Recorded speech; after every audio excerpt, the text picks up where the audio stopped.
With Today Tonight. Thanks, Rod, as we continue with Queensland's Today Tonight. And we start tonight with the man supplying high-grade marijuana to children. He's been arrested, his crops seized and destroyed over and over again. But he keeps defying the law because he believes in what he's doing and he has the backing of parents across the country. Damien Hansen explains. She had one that took her life, and it was the most catastrophic seizure I've ever seen. Okay. These people suffer and die. You wake up, baby. 5 to 10 times a day she's having seizures that render her unconscious. Sheree O'Connell's daughter Tara has DRAVET syndrome. Come on, guys, let's go inside. A severe type of epilepsy that affects 1 in 20,000 people.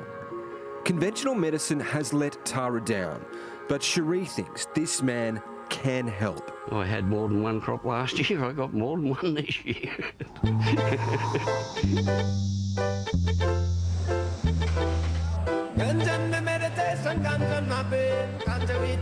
I'm Ganjaman. I'm the healer, Rasta. Cha, Viva Nimbus. From the outside, Tony Bauer's minibus could be mistaken for one driven by the thousands of backpackers who make the pilgrimage to the northern New South Wales town of Nimbin to buy drugs. But what's inside reveals a modern-day medicine man, a dealer with a difference. I never stopped doing what I've done. You know, when the police took me plants, that did not stop me. Tony produces his medical cannabis tincture for hundreds of patients, including children, like 7-year-old Tara O'Connell. People need to realise we don't go into this lightly. You know, it's been a big decision, and we understand people are going to probably say, you're crazy. Tara's condition is being treated with conventional medicine. Her mother says it's keeping her alive, but it's also slowly killing her. So Tara's parents are taking a drastic step. We've decided to try Tara on medicinal cannabis.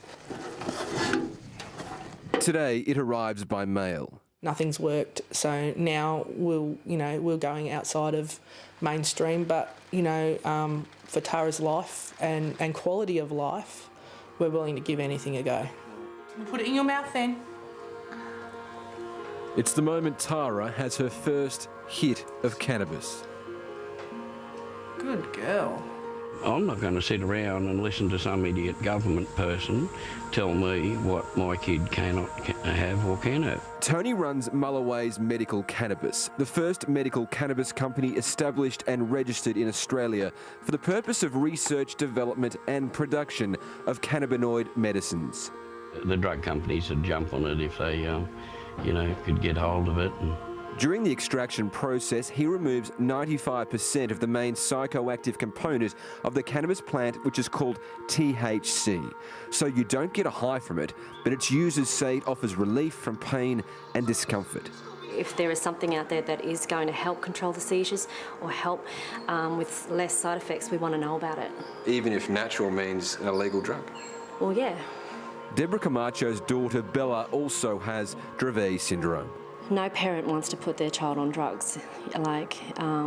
It's a horrifying thought when you have a baby and you've got to give them very strong drugs, but it's a life or death situation that we're facing with our kids. Bella's seizures are confronting. Her nose bleeding. Nose is bleeding. Very difficult. But yeah, get through it. So, Tony, this is your surgery? Yeah, this is where people come to see me, and got a lot of people here and used to use the bus, but there was just so many people now. For Tony to continue to administer to his many, many patients, he must tread a very fine legal line. He needs this. It's a tincture that's not illegal, but what it's made from certainly is. And for Tony to make this, he has to grow cannabis sativa, which puts him directly in the sights of police. Whatever they're spending their money and harassing me, they're not out harassing these sick people. That's the thing. Tony is currently facing 3 offences under the Drug Misuse and Trafficking Act, charges he is fighting on the basis he has approval from the Therapeutic Goods Administration to grow his cannabis. If they keep seizing your crops, what will that mean for your patients? They can't. Right, simple as. They can't. Currently, we can't use cannabis medicinally in Australia, full stop. Not in any state or territory. President of the Australian Drug Reform Association, Dr Alex Wodak, believes we need to join the list of nations that have legalised the use of medical cannabis. There are about a dozen countries around the world, including Israel, Canada, the Netherlands, 18 states of the United States of America, covering about 40% of their population, many other countries, and the number is growing every year. For parents of children with DRAVET syndrome, finding an alternative treatment to the cocktail of hard drugs is a never-ending search.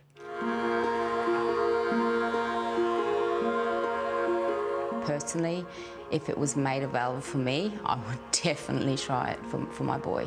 You'd rather do that than put all these drugs into them and know the side effects that it can do. It can cause toxic poisoning to your body. 12-year-old Adam Burley finds respite from his seizures underwater. Adam is fed through a tube because he refuses to eat, just one of the side effects of his medication. Roseanne, too, is open to the idea of treating her child with cannabis, but like all children with DRAVET, time is running out. People need to know that epilepsy does kill. For Mick and Kelly Clohessy, time with their 11-year-old daughter Molly ran out all too soon. The government's not going to step in and help them. They're not going to say, oh, you pull out, Tony, and we'll take care of these people for you. No, they were taking care of them beforehand. They weren't doing a real good job. In the eyes of the law, Tony is a criminal. But in the hearts of parents with sick children, he's a crusader. It may not work, but it might, and it might be all we need. I can't not help these people. So is he helping? Well, it's been almost 2 months since Tara started on Tony's medical cannabis. Her mum, Cherie, joins us now. Cherie, how's Tara doing? Tara's doing really well. She hasn't had a seizure since the 8th of February, so we're over a month seizure-free now. She's gone from seizures every single day to not even an absent seizure. So what was it like when you started seeing results?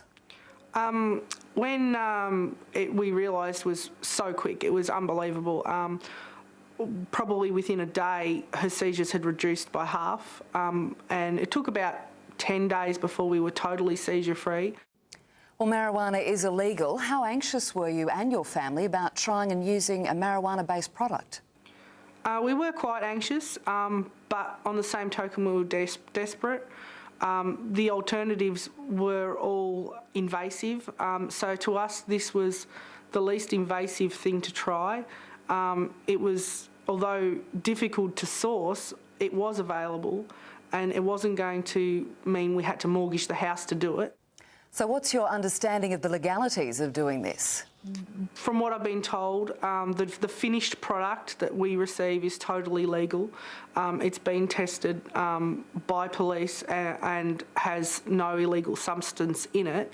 But the problem is that the growing of the product in the first place is illegal. So the person we receive it from takes a risk every time he creates Tara's drug. So, Cherie, what's it like as her mum now? Have you got your little girl back? I don't think I've got her back. I think this is the first time we've ever seen her. We've finally met the real Tara. Tara's been having seizures since she was 6 weeks old. We've never known anything else. Cherie, we'll have to leave it there. Of course, we wish you and Tara all the best. We note too that a New South Wales Parliamentary Committee is currently holding an inquiry into the use of cannabis for medical purposes. Now to insurance. It's supposed to buy you peace of mind, but Helen Wellings has been looking